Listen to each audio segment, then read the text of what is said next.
वैसे जरूरी नहीं है, लेकिन वीडियो को लाइक या फिर डिसलाइक कर दिया करें। मूवी के स्टार्ट में हम हॉर्समैन यानी जादूगरों को देखते हैं, जो एक मैजिक कम्युनिटी जिसका नाम आई था उसके मेंबर्स थे और वो लोग अपने सेकंड मिशन का इंतजार कर रहे हैं जो उनको आई कम्युनिटी देने वाली है। आई कम्युनिटी के इस मिशन में वो बुरे लोगों को एक्सपोज करते हैं और डेलन यानी हॉर्समैन इन जादूगरों का लीडर होता है। लेकिन डैनियल को लगता है कि वो एक परफेक्ट लीडर नहीं है और लीडर उसे यानी डैनियल को होना चाहिए, और इसीलिए डैनियल अब खुद आई कम्युनिटी से कांटेक्ट करता है। फिर वो एक अजीब सी टनल में जाता है जो उसके मुताबिक आई कम्युनिटी का सेंटर था, लेकिन यहाँ आने पर उसे कोई नहीं मिलता। सिर्फ एक आवाज मिलती है जो उसे कहती है कि डेलन तुम्हें सारे मिशन की डिटेल्स दे देगा। इसके बाद हम डेलन को देखते हैं जो कि असल में एक FBI एजेंट है। वो हर बार ऑफिसर्स को अपनी बातों में लगाकर हॉर्समैन यानी जादूगरों को बचा लेता था, लेकिन यहाँ पर डेलन की कुलीग को उस पर शक हो जाता है कि डेलन भी उन जादूगरों के साथ मिला हुआ है और यही वजह है कि वो हॉर्समैन का केस सॉल्व नहीं कर पा रहा। लेकिन कोई भी उसकी बात नहीं सुनता और डेलन अपनी बॉस को बातों में लगाकर उन्हें एग्री कर लेता है कि वो जादूगरों को पकड़ने के लिए न्यूयॉर्क जाएगा, जिस पर वो मान जाती है। लेकिन डेलन असल में जादूगरों को पकड़ने के लिए नहीं बल्कि अपना सीक्रेट मिशन पूरा करने के लिए न्यूयॉर्क जा रहा था। इसके बाद डेलन जादूगरों से मिलता है और उन्हें बताता है कि इस बार हमने एक सॉफ्टवेयर कंपनी के ऑनर को पकड़ना है जो लोगों के पर्सनल डाटा को इलीगली यूज करता है और हमने ऑक्टा कॉन्फ्रेंस में उसे एक्सपोज करना है। इसके बाद वो लोग उस कॉन्फ्रेंस में जाकर सब कुछ अपने कंट्रोल में ले लेते हैं। क्योंकि सिक्योरिटी इंचार्ज डेलन था, इसीलिए ये काम उनके लिए आसान हो गया था। डेलन उन्हें हर मुश्किल के बारे में इन्फॉर्म कर रहा था और उन्हें सारे इंस्ट्रक्शंस भी दे रहा था। यहाँ मैरिट जो कि हिप्नोटाइज मास्टर है, वो उस आदमी को हिप्नोटाइज कर देता है जिस आदमी को उन्होंने एक्सपोज करना था। इसके बाद मैरिट उसे एक कैमरा के सामने खड़ा करता है जिसका डिस्प्ले सीधा कॉन्फ्रेंस में यानी स्टेज पर था। अब यहाँ पर वो आदमी वही बोलता है जो मैरिट उसे बोलने के लिए कहता है, और जब वो लोग अपना काम खत्म करने वाले ही होते हैं यानी उसे एक्सपोज कर ही रहे होते हैं कि तभी उनका माइक काम करना बंद कर देता है और स्क्रीन पर किसी अननोन पर्सन की रिकॉर्डिंग चल जाती है जिसमें वो आदमी जादूगरों के प्लान पर पानी फेर देता है, क्योंकि वो उन्हें ही एक्सपोज कर देता है और कहता है कि ये लोग FBI से भाग रहे हैं और इनका मेंबर जैक, जिसके बारे में सबको लगता था कि वो मर गया, वो भी जिंदा है। इसके बाद फोकस जैक पर चला जाता है और सबको पता चल जाता है कि जैक सच में जिंदा है। यहाँ डेलन सिचुएशन को सीरियस लेकर उन सबको वहाँ से भागने के लिए कहता है। इतनी ही देर में FBI भी वहाँ पर पहुँच जाती है और उसे भी डेलन पर शक होता है कि वो भी एक हॉर्समैन ही है, क्योंकि हॉर्समैन डेलन के सामने थे, लेकिन फिर भी उसने उन्हें नहीं पकड़ा। अब जहाँ पर डेलन होता है तो वो अननोन वॉइस उनका सबसे बड़ा राज रिवील करती है, क्योंकि इस बार डेलन को एक्सपोज किया जाता है। वो अननोन वॉइस वाला आदमी कहता है कि हॉर्समैन 5 हैं, जिनका लीडर कोई और नहीं बल्कि डेलन है जो कि एक FBI एजेंट है। इसीलिए FBI ऑफिसर्स उसे अरेस्ट कर लेते हैं, लेकिन यहाँ पर वो अपने मैजिक और ट्रिक्स का यूज करते हुए उन्हें ही वहाँ पर बंद करके खुद को छुड़वा कर वहाँ से भाग जाता है। वो हॉर्समैन अपने प्लान के अकॉर्डिंग काम कर रहे होते हैं। वो रूफ पर जाकर बड़ी सी ट्यूब में कूद जाते हैं जहाँ उनका प्लान था कि वो एक ट्रक में गिरेंगे और वो ट्रक उन्हें US लेकर जाएगा, लेकिन ऐसा नहीं होता क्योंकि वो लोग उस बड़ी ट्यूब में जंप करने के बाद चाइनीज रेस्टोरेंट में आकर गिरते हैं। ये सब कुछ देखकर वो थोड़ा परेशान हो जाते हैं और तब मैरिट उन्हें बताता है कि ये जगह चाइना है। असल में वो लोग यहाँ पर हैरान भी थे कि वो चाइना कैसे आ गए, उन्होंने तो US जाना था। इसके बाद उन्हें यहाँ पर मैरिट का छोटा भाई चेज मिलता है जो बिल्कुल मैरिट जैसा था और वो इन्हें बताता है कि ये सब कुछ मैंने आप लोगों को हिप्नोटाइज करके किया है, क्योंकि मैं एक बिजनेसमैन के लिए काम कर रहा हूँ और उसी के कहने पर ही आज आप लोग US की बजाय चाइना है। और अब चेज उन लोगों को उसी बिजनेसमैन के पास लेकर जाता है जिसका नाम वॉल्टर होता है। अब यहाँ पर वॉल्टर उन्हें सारी बात बताता है कि वो लोग यहाँ तक कैसे पहुँचे। वो कहता है कि मैंने डैनियल से आई कम्युनिटी का सारा डाटा ले लिया था, यानी जब डैनियल आई से बात करने के लिए गया था, लेकिन वहाँ पर मैंने उसे बेवकूफ बना दिया क्योंकि उस टाइम उसे आई नहीं बल्कि मैं बात कर रहा था और वो आवाज जो उसने टनल में सुनी थी वो मेरी ही थी और मैंने ही ऑक्टा कॉन्फ्रेंस में उस बिजनेसमैन को एक्सपोज करवाया था, वो भी अपनी पर्सनल रीजन के लिए। और जिस ट्यूब में तुम गए थे वो मेरी ट्यूब थी, मैंने उसे वहाँ पर लगवाया था और उस ट्यूब में हॉर्समैन को हिप्नोटाइज किया गया था, जहाँ पर ये लोग 2 दिन तक बेहोश रहे, वो भी चेज के हिप्नोटाइज करने की वजह से।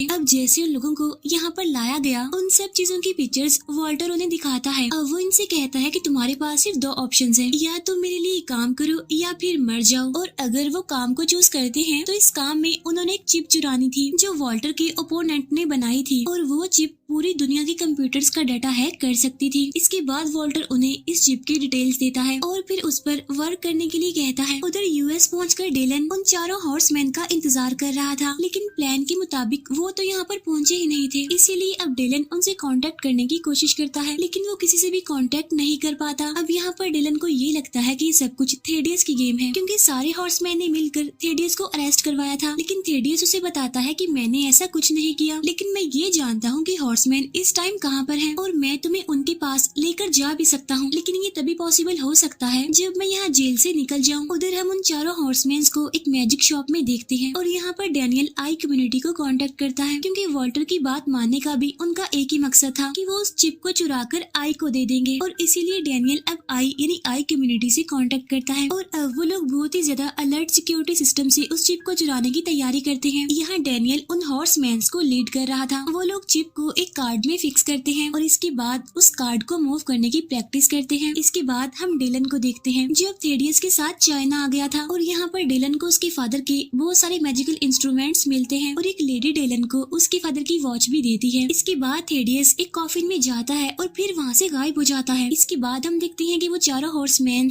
अपने मिशन के लिए बिल्कुल रेडी थे। मेरिट उस कंपनी के एक खास आदमी को हिप्नोटाइज करता है, यानी जिसने वो चिप अपने बॉस तक पहुँचानी थी। और फिर वो चारों हॉर्समैन उस आदमी के जरिए डाटा सेंटर तक पहुँचते हैं और वहाँ वो ऐसे शो करवाते हैं जैसे वो कंपनी के रिसर्चर्स हैं और वो इस चिप की रिसर्च करने के लिए यहाँ पर आए हैं। उस चिप के बारे में बताने के लिए वहाँ पर डाटा सेंटर का मैनेजर भी मौजूद था। इसके बाद वो लोग चिप तक जाने के लिए मेटल डिटेक्टर से गुजरते हैं और इस मेटल डिटेक्टर का मतलब था कि उन्होंने वो चिप इसके अंदर से लेकर जानी थी। इसी दौरान जैक भी अंदर जाने के लिए उस मेटल डिटेक्टर से गुजरता है, लेकिन तभी अलार्म बजने लगता है और जैक को रोक लिया जाता है। यहाँ जैक अब अपना वॉलेट निकाल कर उन लोगों को दे देता है और इस तरह जैक भी अब अंदर आ जाता है। अब यहाँ पर मैनेजर जब उन्हें चिप के बारे में बता रहा होता है तो मेरिट ड्रामा करने लगता है। वो चीखने लगता है जोरों से। वो कहता है कि यहाँ के एनवायरनमेंट में कुछ ऐसा है जिससे मुझे एलर्जी है। और जब वो लोग मेरिट को देखने लग जाते हैं तो जैक जल्दी से वो चिप निकाल कर ले आता है और जैसे ही जैक वापस आकर वहाँ पर खड़ा होता है तो मैनेजर को उस पर शक होने लगता है। इसीलिए मैनेजर उन सब की चेकिंग का ऑर्डर देता है और वो लोग चिप को एक दूसरे को पास करते हुए अपनी चेकिंग कंप्लीट करवा देते हैं। और जब उन लोगों को कंफर्म हो जाता है कि चिप इन लोगों के पास नहीं है तो वो उन्हें जाने देते हैं। और इस टाइम चिप मेरिट के पास थी। अब तीनों हॉर्समैन तो मेटल डिटेक्टर से गुजर जाते हैं, लेकिन मेरिट मेटल डिटेक्टर से पीछे ही खड़ा रहता है। यहाँ पर जैक मेरिट को वहाँ से निकालने के लिए बहुत ही चालाकी से अपना वॉलेट वापस मांगता है। तब सिक्योरिटी ऑफिसर सबको बता देता है कि क्योंकि ये वॉलेट पास होने वाला है इसीलिए मेटल डिटेक्टर अलार्म बजेगा। तब उस वॉलेट को पास करते हुए मेरिट बड़ी चालाकी से उस चिप को लोला की तरफ फेंकता है, लेकिन ये चीज कोई भी नहीं देख पाता और फिर वो लोग उन्हें बेवकूफ बनाकर वहाँ से निकल जाते हैं। अब चिप चुराने के बाद डैनियल एक मार्केट में आई कम्युनिटी के लोगों का वेट कर रहा था ताकि वो चिप आई को दे सके, लेकिन तभी वहाँ पर डिलन आ जाता है। अब यहाँ पर डैनियल डिलन को ऐसे शो करवाता है जैसे वो लोग उससे नाराज हैं, क्योंकि उसने ना तो उनसे कांटेक्ट किया था और ना ही उन्हें बचाने की कोशिश की थी। तब इसी दौरान वहाँ पर वो बिजनेसमैन यानी वॉल्टर आ जाता है, यानी जिसने वो चिप चुराने का कहा था। अब यहाँ पर डैनियल को पता चलता है कि वॉल्टर ने उसे एक बार फिर से बेवकूफ बना दिया, क्योंकि वॉल्टर ने एक बार फिर से आई बनकर डैनियल से बात की थी और इस तरह चिप अब आई की बजाय वॉल्टर के पास ही जाने वाली थी। तभी वहाँ पर डिलन आ जाता है और वो ऐसे शो करवाता है कि जैसे उसने डैनियल से चिप ले ली है और वॉल्टर के सारे आदमी डिलन के पीछे पड़ जाते हैं। डिलन उन सारे लोगों के साथ अकेला ही फाइट कर रहा था, लेकिन इतने में ही वहाँ पर मेरिट का भाई चेस आ जाता है और वो डिलन को हिप्नोटाइज करके सुला देता है और एक कंटेनर में डालकर उसे वॉल्टर के पास लाया जाता है।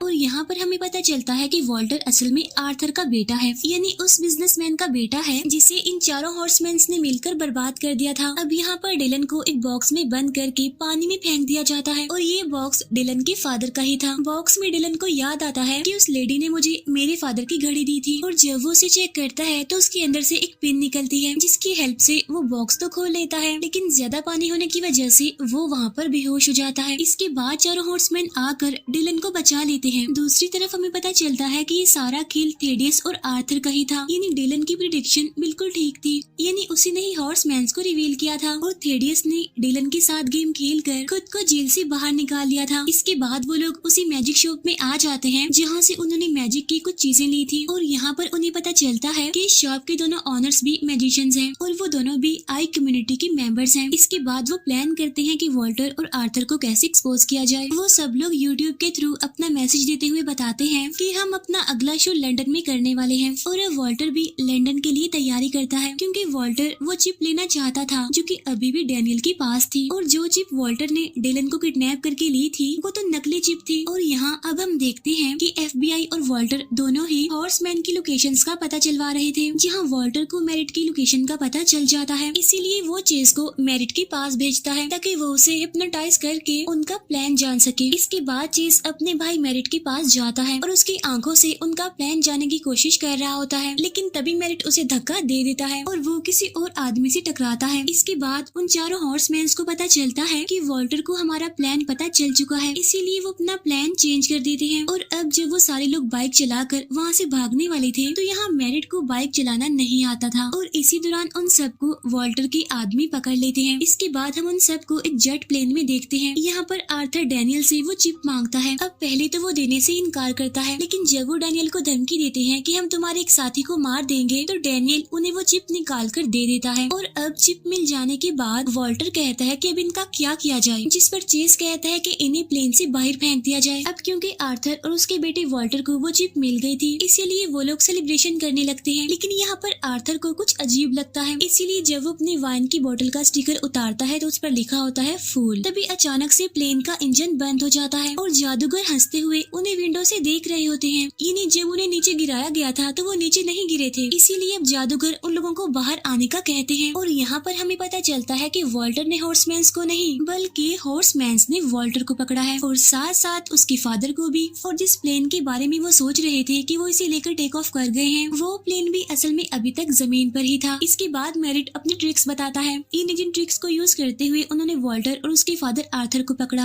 वो कहता है कि हमने इस कंटेनर के अंदर एक ऐसा सिस्टम लगा दिया था जिससे उन सबको लगे कि ये प्लेन टेक ऑफ कर गया है। और यहाँ पर हमें उस मिस्टीरियस आदमी के बारे में भी पता चलता है जिससे चेस टकराया था, यानी जब मेरिट ने उसे धक्का दिया था। और ये आदमी कोई और नहीं बल्कि जैक था, जिसने चेस को हिप्नोटाइज कर लिया था ताकि वो वॉल्टर और उसके फादर आर्थर को ये आइडिया देगा कि हॉर्समैन्स को उड़ते हुए जहाज से नीचे फेंक दिया जाए। इसके बाद वहाँ पर FBI आ जाती है जो उन दोनों बाप बेटों के साथ चेस को भी अरेस्ट कर लेती है। लेकिन जैसे वो हॉर्समैन्स को पकड़ने के लिए यहाँ पर आते हैं तो हॉर्समैन्स यहाँ से गायब हो चुके थे। और यहाँ पर डिलन की बॉस उसे पकड़ लेती है और कहती है कि मैं हमेशा ये चाहती थी कि मैं तुम्हारी तरह बनूं, तुम्हारी तरह सोचूं, क्योंकि तुम सबसे अलग सोचते हो, लेकिन तुम तो एक क्रिमिनल निकले। जिस पर डिलन कहता है कि तुम बिल्कुल सही समझती थी, मैं अच्छा ही काम करता था और अभी भी अच्छा ही काम करता हूँ। इसके बाद डिलन अपनी बॉस को वो ओरिजिनल चिप देकर वहाँ से चला जाता है। इसके बाद वो सारे जादूगर आई कम्युनिटी सेंटर में जाते हैं जहाँ पर मैजिक शॉप के ऑनर उन्हें वेलकम कहते हैं। इसके बाद डिलन एक रूम में जाता है और उस पर रिवील होता है कि असल में उसके फादर भी आई कम्युनिटी के मेंबर थे। और यहाँ पर उसे ये भी पता चलता है कि थेडियस उसके फादर का फ्रेंड था, दुश्मन नहीं। और इतने सालों से वो थेडियस को गलत समझता आ रहा था। डिलन के फादर और थेडियस का काम था कि उनमें से एक मैजिक करेगा और दूसरा उसे एक्सपोज करेगा, जिससे किसी को शक नहीं होगा कि वो दोनों दोस्त हैं। और अब थेडियस डिलन से कहता है कि मुझे इस बात की खुशी है कि तुम अपने फादर से भी अच्छे जादूगर हो और मैं इस काम से रिटायरमेंट चाहता हूँ और आई कम्युनिटी के अगले हेड तुम ही होगे, यानी कि अगला हेड अब डिलन होगा। अब बाहर उन चारों हॉर्समैन्स को भी ये गेम समझ आ जाती है और उन्हें डाटा सेंटर का मैनेजर भी मिलता है, जिसे देखकर वो लोग काफी हैरान हो जाते हैं। असल में वो भी आई कम्युनिटी का मेंबर था। और अब थेडियस उन सबको एक रूम में भेजता है जहाँ पर बहुत सारी स्टेयर्स थी और यहाँ पर आई कम्युनिटी का सिंबल दिखाते हुए ये मूवी एंड हो जाती है। Thank you for watching.